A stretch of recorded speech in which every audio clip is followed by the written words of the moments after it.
laissez-nous tranquille la France, s'il vous plaît, laissez-nous. Je veux dire ici avec beaucoup de clarté que la France condamne absolument, avec la plus grande fermeté, ce coup d'État militaire contre un dirigeant démocratiquement élu, courageux, et qui fait pour son pays les réformes et les investissements dont il a besoin.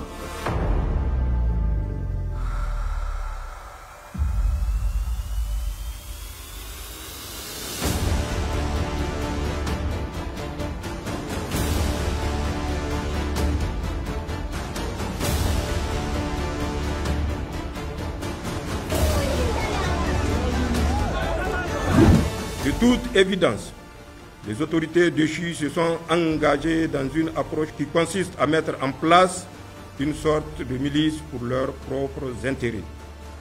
Toute chose qu'aucun patriote sincère ne saurait accepter.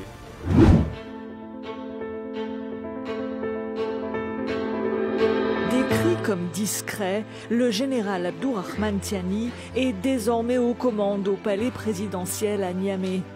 Né à Toukounous, dans l'ouest du Niger, le général Tiani est un militaire issu de l'armée de terre. En 2011, l'ancien président Mahamoudou Issoufou le nomme à la tête de la garde présidentielle. Il déjoue 2 tentatives de coup d'État.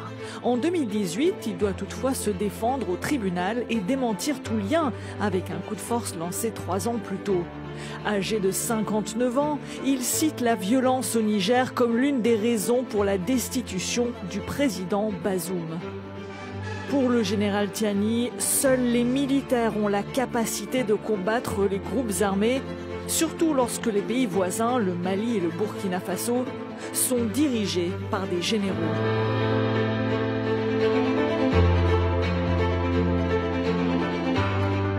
Ce coup d'État est parfaitement illégitime et profondément dangereux pour les Nigériens, pour le Niger et pour toute la région.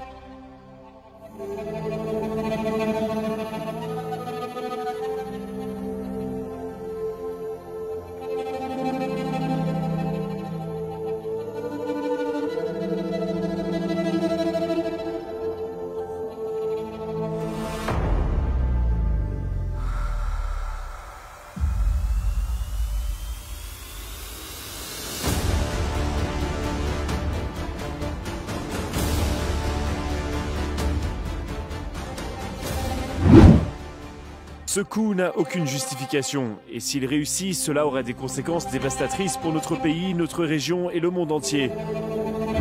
Dans les rues de Niamey, la capitale nigérienne, c'est la confusion et l'incertitude. Ce mercredi, le président Mohamed Bazoum, qu'on voit ici lors de la campagne électorale en 2020, est bloqué au palais avec sa famille, retenu par la garde présidentielle. Il pourrait toutefois téléphoner et communiquer avec l'extérieur. Certains s'inquiètent sérieusement de la situation au Niger, car ce n'est pas la première fois que des militaires menacent le régime en place.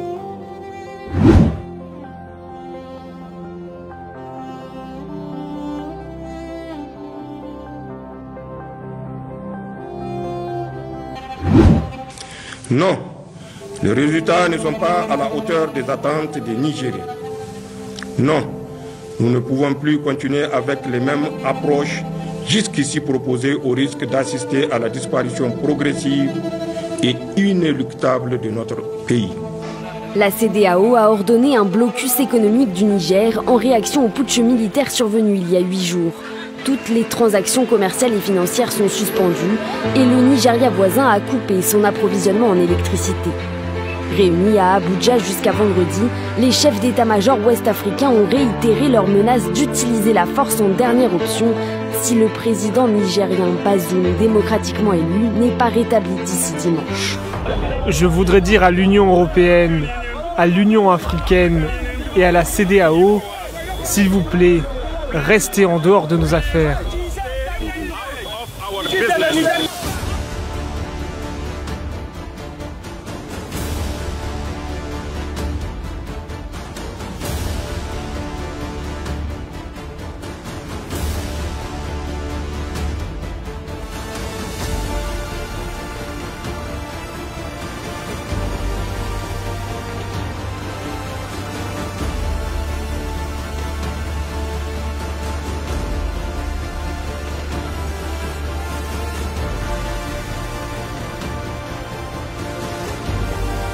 Et le président français a été particulièrement ferme sur ce point pendant le week-end.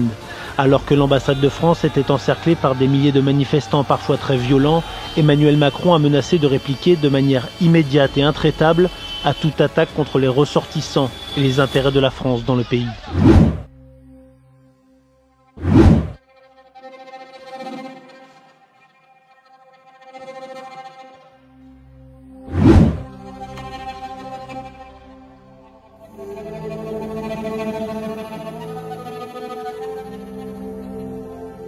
L'armée a apporté ce jeudi son soutien aux militaires putschistes qui ont accusé la France, dont 1500 soldats se trouvent au Niger, d'avoir enfreint la fermeture des frontières en faisant atterrir un avion militaire à l'aéroport international de Niamey.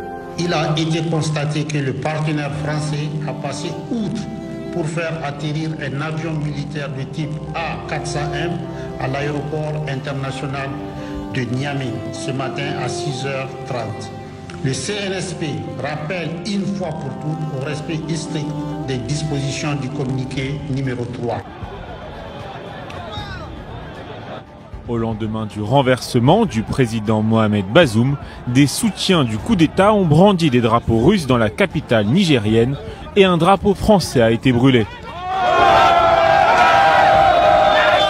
S'il y a des jeunes qui font sortir le drapeau de la Russie, nous ne sommes pas contre, c'est parce qu'ils ont vu un peu dans la sous-région le rapport de coopération de certains pays avec la Russie. On sent qu'il y a un traitement d'égalité et c'est pourquoi ils ont fait sortir ces drapeaux.